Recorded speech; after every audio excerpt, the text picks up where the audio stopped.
Olá, queridos, a paz do Senhor Jesus. Essa é a nossa segunda aula do curso básico de teologia.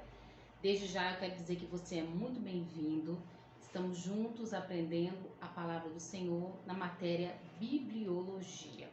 Gostaria de iniciar esta aula deixando para você uma mensagem para sua reflexão de A.W. Tozer, que diz assim: enquanto alguns procuram erros na Bíblia e enganos nas traduções, um homem sincero com uma Bíblia aberta, sem dúvida, encontrará bem depressa o que há de errado consigo mesmo. Enquanto muitos estão buscando erros na Bíblia, enganos nas traduções, quem verdadeiramente pega a sua Bíblia, abre ela com sinceridade, vai encontrar bem rápido o erro que há em si próprio. Nós precisamos entender, a Bíblia é a palavra de Deus. Amém?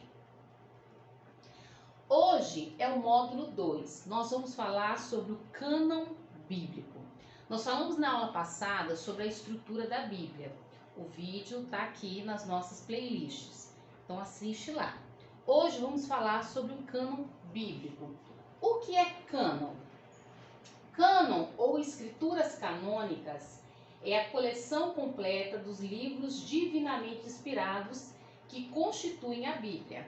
Cânon nada mais é do que os nossos 66 livros que contém na nossa Bíblia, porque é a coleção dos livros inspirados por Deus. Número 2. O junco era usado como uma vara para medir e veio a significar padrão. Ou seja, no sentido religioso, cânon não significa aquilo que mede, mas aquilo que serve de norma, regra. Cânon vem da palavra cana, ou seja, junco. O junco é usado como uma vara de medir. Então, cânon literalmente significa aquilo que mede. Todavia, no sentido religioso, tem um sentido de regra, padrão, norma. Por quê? Porque são os livros inspirados por Deus que apresentam as regras, as normas, o padrão que nós cristãos deveremos seguir. Com este sentido, a palavra cânon aparece no original em vários lugares do Novo Testamento. Olha só, Gálatas 6,16 diz: e a todos quantos andarem de conformidade com esta regra, paz e misericórdia sejam sobre eles e sobre o Israel de Deus. A Bíblia, como cânon sagrado, é a nossa norma ou regra de fé e prática. Nós temos por objetivo, no nosso curso básico de teologia, não apenas te apresentar os instrumentos que você precisa para aprender a compreender a Bíblia, para ensinar e pregar, mas nós queremos também te incentivar a ser um praticante da palavra, porque a Bíblia, como nós lemos, é a nossa norma ou regra de fé e prática. Então não basta apenas ter fé, nós precisamos também colocar em prática. Todo cristão que crê que a Bíblia é a palavra de Deus, é a norma, é a regra, é o padrão de vida que Deus quer para a vida dele, e ele coloca isso em prática, esse cristão certamente é transformado pela palavra. O emprego do termo cânon foi primeiramente aplicado aos livros da Bíblia por Orígenes. Então, quem foi o primeiro a dar esse termo, cânon? Orígenes foi um homem ilustre que viveu do ano 185 a 254 depois de Cristo. O cânon do Antigo Testamento. Nós falamos na nossa aula passada que o nosso Antigo Testamento tem 39 livros. 39 livros que são inspirados por Deus. A Bíblia dos judeus, a Bíblia hebraica, possui também todo o nosso Antigo Testamento. Na verdade, ela é todo o nosso Antigo Testamento. Todavia, em vez de 39 livros, eles têm 24 livros, porque eles juntaram alguns livros. Vamos falar sobre o cânon do Antigo Testamento, da nossa Bíblia. Número 1. Na época patriarcal, a revelação divina era transmitida de forma escrita e também oral.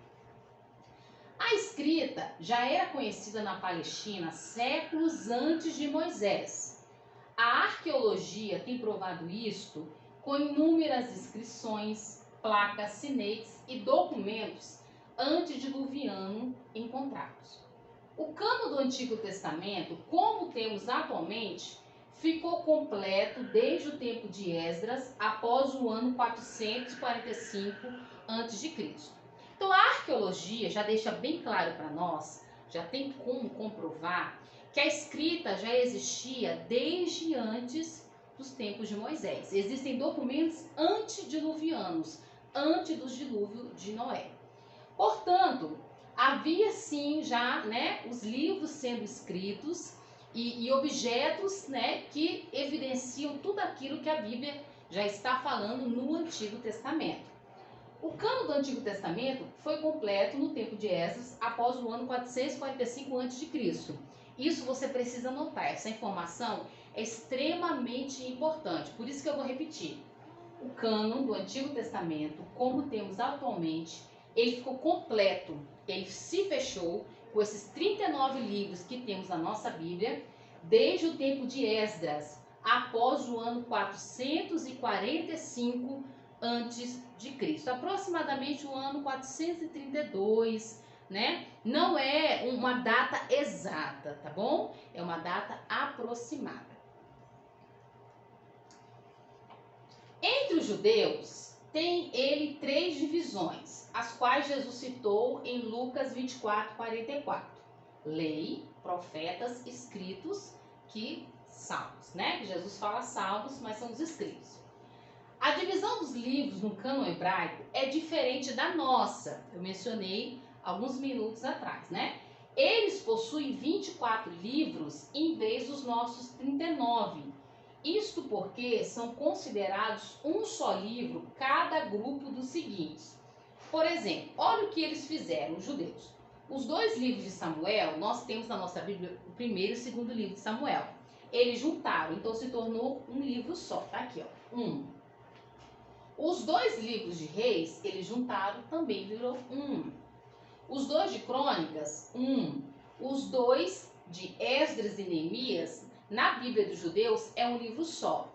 Também eles juntaram, ficou um. E os 12 profetas menores, eles juntaram também um. Os demais livros do Antigo Testamento são os mesmos que os nossos, 19, somando tudo dá 24 livros. Então, a Bíblia dos judeus, o cânon hebraico, Os judeus não messiânicos, que não creem que Jesus é o Messias, a Bíblia deles é exatamente o nosso Antigo Testamento.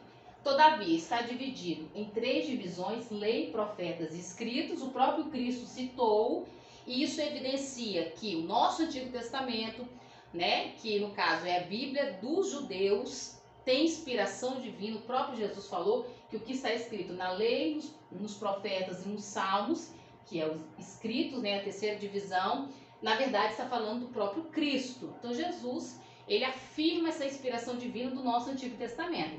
Só que na Bíblia dos judeus há 24 livros e no nosso Antigo Testamento tem 39 livros. Então, a disposição ou a ordem dos livros no cânon hebraico. Como que está essa tríplice divisão que a gente já falou? Primeiro, lei. É igual também na divisão da nossa Bíblia. Primeiro vem a lei. São 5 livros, o Pentateuco, Gênesis, Êxodo, Levítico, Números e Deuteronômio. Número 2, profetas, 8 livros, divididos em primeiros profetas, Josué, Juízes, Samuel e Reis, e últimos profetas, Isaías, Jeremias, Ezequiel e os 12 profetas menores. A terceira divisão são os escritos, com 11 livros, divididos em livros poéticos, Salmos, Provérbios, Jó, os 5 rolos, Cantares, Ruth, Lamentações, Eclesiastes, Ester, e livros históricos, Daniel, Esdras, Neemias e Crônicas. Os 5 rolos recebem esse nome porque são livros utilizados nas festas sagradas do povo judeu. A formação do cânon do Antigo Testamento. Como é que então houve essa formação? Primeiro, a composição do Antigo Testamento foi um processo que durou cerca de 1000 anos, mais ou menos 1046 anos. Número 2, as primeiras composições poéticas, como o Cântico de Moisés e o Cântico de Débora, né? Foram provavelmente no século XII a.C. Os últimos livros do cânon judaico-protestante, Daniel e Esther, foram compostos durante o segundo século antes de Cristo. Então, se a gente, né, pegar as primeiras composições, né, no século XII a.C., e as últimas composições no segundo século a.C., nós temos um período de 1000 anos, né? Então levou cerca de 1046 anos aproximadamente, né? Nós temos aqui valores aproximados, principalmente quando a gente fala do cânon do Antigo Testamento, né? Em relação ao Novo Testamento a gente tem um pouco mais de precisão, mas em relação ao Antigo Testamento são datas aproximadas. Então foi um período de mais ou menos 1046 anos para que todos esses escritos fossem, né, eles fossem todos escritos. Segundo escritos judaicos, Esdras presidiu a chamada Grande Sinagoga no ano 410 a.C., que selecionou e preservou os rolos sagrados, determinando o cânon das escrituras do Antigo Testamento. Então, segundo escritos judaicos, né, Esdras, ele presidiu a Grande Sinagoga, que foi uma reunião com importantes, né, pessoas, né, do povo judeu. E nessa Grande Sinagoga, ele vai ali reunir todos os rolos dos livros sagrados, ou seja, vai selecionar esses 39 que estão na nossa Bíblia, né? E acredita-se que a partir daí houve toda essa preservação e separação do cânon do Antigo Testamento. A Esdras é atribuída a tríplice divisão do cânon hebraico. Então acredita-se que foi Esdras que fez essa tríplice divisão: lei, profetas e escritos. Número 3. Em Jânia, no ano 90 d.C., em Israel, os rabinos reconheceram e fixaram o cânon do Antigo Testamento. Então, olha só, no ano 445, após esse ano, já tinha todos os livros, esses 39 livros, né, que tem na nossa Bíblia, já tinha todos esses rolos, os livros eles estavam em rolos naquele período, só que apenas no ano 90 depois de Cristo, que houve essa confirmação da inspiração divina desses 39 livros. E tudo isso por quê? Porque a igreja teve sempre o cuidado de fazer essa afirmação. Quais os livros que realmente eram inspirados por Deus ou não. Número 4. A Bíblia faz referência a livros até agora desaparecidos. Se você vê em Números 24:14, Josué 10:13, primeiro livro dos Reis 11:41, você vai ver a Bíblia citando livros como o livro das guerras do Senhor, o livro do reto, do justo, que não estão na nossa Bíblia. Então a Bíblia cita livros que não estão na nossa Bíblia. Por quê? Porque não foram encontrados. E o que a gente precisa entender? Que esses livros são mistérios que pertencem ao nosso Deus. O que nós precisamos saber chegou até nós. O que pertence a nós está nas nossas mãos, que são os nossos 66 livros. O pastor Antônio Gilberto, servo do Senhor, saudoso, ele vai dizer o seguinte, que o que o homem precisa saber para ser salvo está na Bíblia. O que Deus requer do homem está na Bíblia. Então, o que eu preciso saber chegou até mim. Então, para o nosso conhecimento, né, os irmãos entenderem que há sim livros tanto do Antigo Testamento quanto do Novo Testamento que não foram encontrados, mesmo a Bíblia citando eles. São mistérios que pertencem ao nosso Deus. Esse slide aqui, eu tirei essa informação do livro A Bíblia através dos séculos, do pastor Antônio Gilberto, nas páginas 56 e 58. Quando você puder, adquire esse livro. Eu vou até pegar aqui para os irmãos verem. Esse livro é muito bom, é uma indicação para os irmãos, quando puderem, adquire, ele é um valor, né, um valor legal. Se você puder, faça essa aquisição, porque ele vai te aprofundar mais na bibliologia, uma linguagem muito clara. E o pastor Antônio Gilberto era um servo do Senhor, um homem inspirado por Deus, cheio do Espírito Santo, e através desse livro ele nos fala da importância da Bíblia e também como que nós devemos valorizar, né? Agora, vamos falar do cânon do Novo Testamento. Número 1. Como no Antigo Testamento, homens inspirados por Deus escreveram aos poucos os livros que compõem o cânon do Novo Testamento. Então, como no Antigo, o cânon do Novo Testamento também levou-se um tempo para ser escrito. Pouco a pouco foram se escrevendo os evangelhos, as epístolas e tal.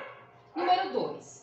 Sua formação levou apenas 2 gerações, quase 100 anos. Em 100 depois de Cristo, todos os livros do Novo Testamento estavam escritos. Então, foram sendo escritos pouco a pouco, mas no ano 100, todos já estavam escritos. Número 3. Surgiram livros apócrifos do Novo Testamento, fato idêntico ao acontecido nos tempos do encerramento do cânon do Antigo Testamento. Então, da mesma forma que quando o cânon do Antigo Testamento havia já sido encerrado, e a gente viu isso, que foi os tempos de Esdras, segundo o pastor Antônio Gilberto, após o ano 445 a.C., surgiram livros, né, dizendo ter inspiração divina, mas nós não cremos nisso, ok? Por isso que eles não estão na nossa Bíblia hoje. No Novo Testamento aconteceu a mesma coisa. Então, quando o cânon do Novo Testamento, né, os nossos 27 livros já estavam escritos, apareceram também outros livros, né, dizendo ter inspiração, mas houve toda uma avaliação para que eles fossem rejeitados. A ordem dos livros do Novo Testamento, como temos atualmente em nossas Bíblias, vem da Vulgata, né, que é a tradução da Bíblia para o latim. E não leva em conta a sequência cronológica. A nossa Bíblia não está na sequência cronológica, tanto o Antigo quanto o Novo Testamento. A Bíblia, na verdade, está na sequência lógica. O que quer dizer isso? Significa que ela foi colocada em sequência lógica. Por exemplo, o primeiro livro, Gênesis, fala da criação. O último livro, Apocalipse, fala do fim. Então, a Bíblia não está na sequência cronológica, tanto o Antigo quanto o Novo Testamento, mas está numa sequência lógica. Para quê? Para que a gente possa compreender toda a história bíblica e sempre com o intuito, apresentar a salvação da humanidade, porque essa é a mensagem central da Bíblia, a salvação. Número 5. Há também livros mencionados no Novo Testamento até agora desaparecidos. Se você ler na primeira carta aos Coríntios 5:9, Colossenses 4:16, apresentam ali epístolas, né? São citadas que não chegou até nós, mas são mistérios que pertencem ao Senhor Deus. O que eu preciso saber chegou até mim. Número 1. As epístolas de Paulo foram os primeiros escritos no ano 52, 67 depois de Cristo, nesse período.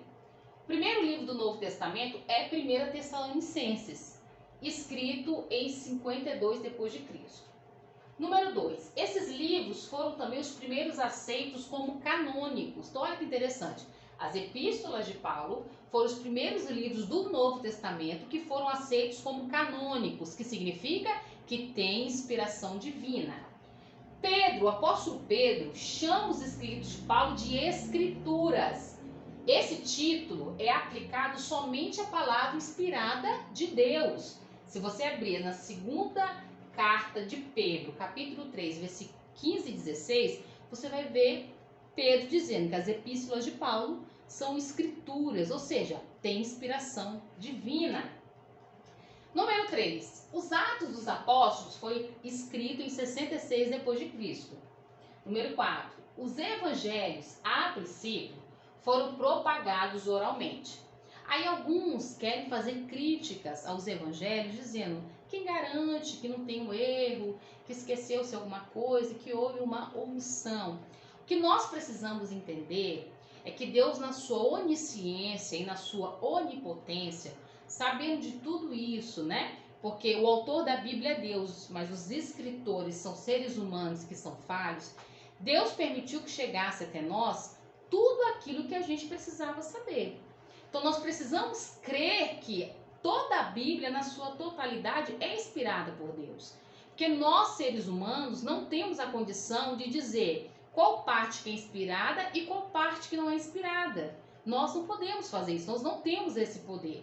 Agora, nós temos que crer, ou ela toda é a palavra ou não é a palavra. Eu creio, e eu acredito que você também que está me ouvindo, crê que a palavra de Deus, que é a Bíblia, ela não contém, ela é a palavra inspirada por Deus, que transforma, que cura, que liberta, que restaura. Então, os evangelhos, primeiramente, eles foram transmitidos de forma oral. Não havia perigo de enganos e esquecimento, porque era o Espírito Santo quem lembrava tudo e ele é infalível. João 14:26 diz que o Espírito Santo quem nos ensinará todas as coisas e nos fará lembrar de todas as coisas. Então ele fez com que os escritores, eles escrevessem, né, de acordo com tudo que o Espírito Santo os fizesse lembrar, tudo aquilo que nós precisamos saber para a nossa salvação. Os sinóticos foram escritos entre os anos 60 e 65 depois de Cristo. Já acredita-se que o Evangelho de Marcos foi escrito antes do Evangelho de Mateus, né? Que provavelmente Mateus e Lucas, eles se utilizaram do Evangelho de Marcos para escrever os seus evangelhos. Número 1. As epístolas de Hebreus a Judas foram escritas entre os anos 68 e 90 depois de Cristo. Quanto à autoria de Hebreus, só Deus sabe de fato. Então, segundo Orígenes, um homem ilustre da antiguidade, ele vai dizer que a autoria, o escritor da carta aos Hebreus, só Deus sabe quem foi. Ele não afirma que é o apóstolo Paulo. Agostinho afirma que foi o apóstolo Paulo. Orígenes, antes dele, não faz essa afirmação. Já há muitas bíblias, né, que em vez de colocar como escritor o apóstolo Paulo, já põe o escritor anônimo. A gente ainda não temos mais essa certeza que tenha sido Paulo. Agora, o que a gente precisa entender é que o que importa é que o autor continua sendo Deus. Houve cerca de 40 escritores humanos, mas o autor é Deus. É isso que importa. Então ele inspirou algum homem, que foi Paulo ou não, para escrever a carta aos Hebreus. E ela continua sendo uma carta, uma epístola canônica, que tem inspiração divina. O Apocalipse foi escrito em 96 depois de Cristo, durante o reinado do imperador Domiciano. Número 3. Muitos livros, antes de serem finalmente reconhecidos como canônicos, foram duramente debatidos. Isto revela o cuidado da igreja e também a responsabilidade que envolvia a canonização. Então, na verdade, todo esse debate não é ruim, é bom.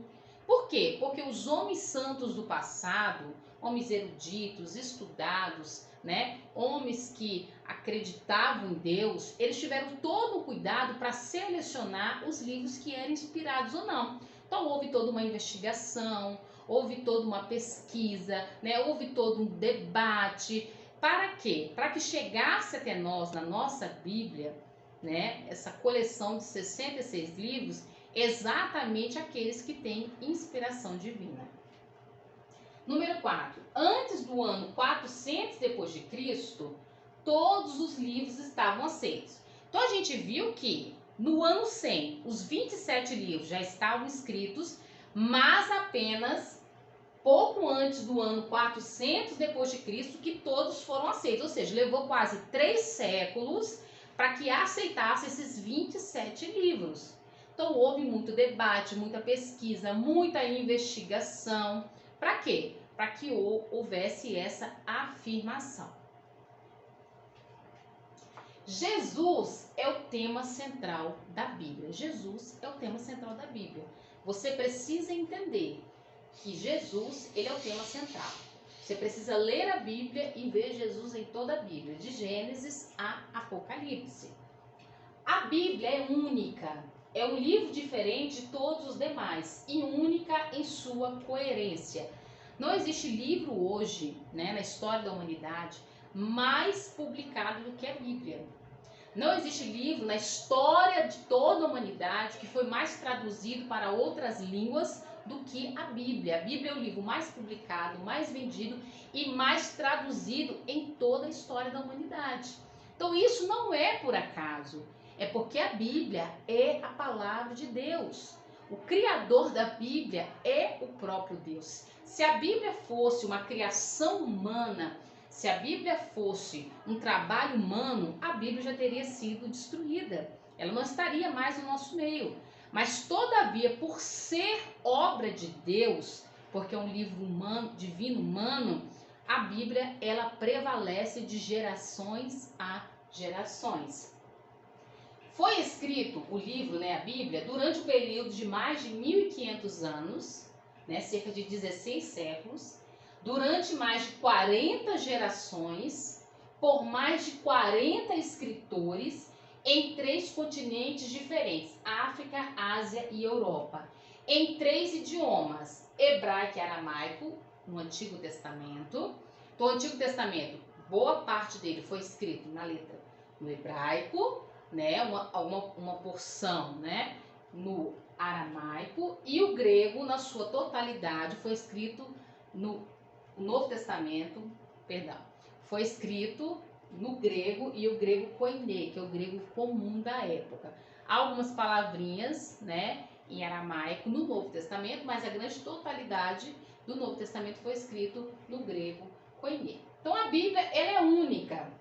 40 autores, um período de mais de 1.500 anos, escreveram suas obras. E quando juntou essas 66 obras, o que descobriu-se foi o seguinte, é que a mensagem é única, está apontando para a salvação em Cristo Jesus. Se a gente pegasse hoje 40 ilustres escritores, de 3 continentes diferentes, cada um nós colocássemos de forma isolada, para que cada um escrevesse uma obra, certamente, quando eles completassem essa obra, essas 40 não iria bater. Mas o que a gente tem que entender, os 66 livros da Bíblia, eles têm uma mensagem coerente. Se você tem encontrado uma contradição, provavelmente é uma má interpretação que você está fazendo do texto. Porque a chave da hermenêutica, da interpretação, é a Bíblia explica a própria Bíblia. Então, a Bíblia, o livro que você tem na sua mão, é uma mina de ouro que levou anos e anos, 16 séculos para ser formada. Houve todo um debate, todo um trabalho, homens santos morreram, derramaram sangue, derramaram lágrimas. Você tem uma relíquia, uma riqueza nas suas mãos que você precisa explorar, porque certamente, quanto mais você se aprofundar na Bíblia, melhor você se tornará.